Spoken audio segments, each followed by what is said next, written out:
రాజకీయాన్ని చూస్తే జాలేస్తోందన్నారు వైసీపీ నేత సజ్జల రామకృష్ణారెడ్డి. రాజకీయ పార్టీ నడిపే లక్షణాలు పవన్ కు లేవని సజ్జల చెప్పారు. అత్యంత దయనీయ స్థితిలో పవన్ ఉన్నారన్నారు.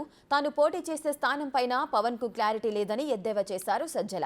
జనసేనను మింగేసి ప్రయోజనం పొందాలని చూస్తున్నారని చంద్రబాబును ఆరోపించారు సజ్జల. 175 స్థానాల్లో ఇన్నాళ్లు అధికారంలో ఉన్న తెలుగుదేశం పార్టీ 175 స్థానాలకు అభ్యర్థులను డిక్లేర్ చేయలేకపోవడం, అందులో ఇంకోరిని తీసుకొచ్చి 24 స్థానాలు వాళ్ళ కనకడం, ఆ 24లో కూడా ఎవరు అనేది చెప్పలేకపోవడం, అంటే entire thing is fluid.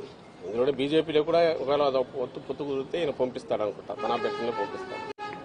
So master planning ఆయన చేస్తాడు, దాని నుంచి దీని నుంచి అనేది ఆయన బీజేపీతో పొత్తు అర్జెంటుగా పెట్టుకోవాలనే దాంట్లో, అలాగే కాంగ్రెస్ వరకు ఇండైరెక్ట్ ఫైనాన్సింగ్ చేయించైనా వైఎస్ఆర్సీపీ ఓట్లు ఏమైనా చీల్చగలమనేది అది కూడా ఆలోచిస్తున్నాడు.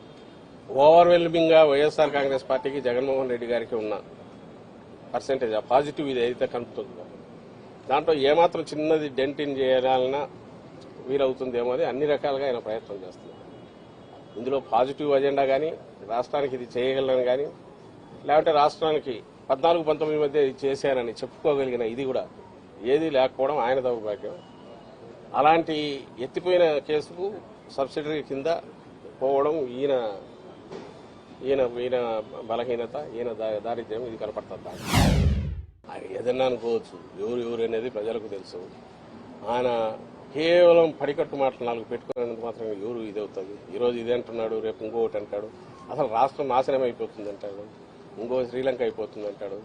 ఈయనేమో మరి ఆయన అనౌన్స్ చేసేవేమో మన ఎప్పుడో లెక్కేస్తే 30,000-40,000 కోట్లు అవుతుంది ఒక స్కీమే ఆయన చెప్పినట్టు ఇస్తే. కానీ ఎప్పుడు ఇవ్వడు తెలుసు, అందులో 0.5% ఏమైనా ఇస్తే ఇస్తాడు. గతంలో హిస్టరీ మనం చూస్తే అలాంటిదే ఉంది ఆయన హిస్టరీ అంతా.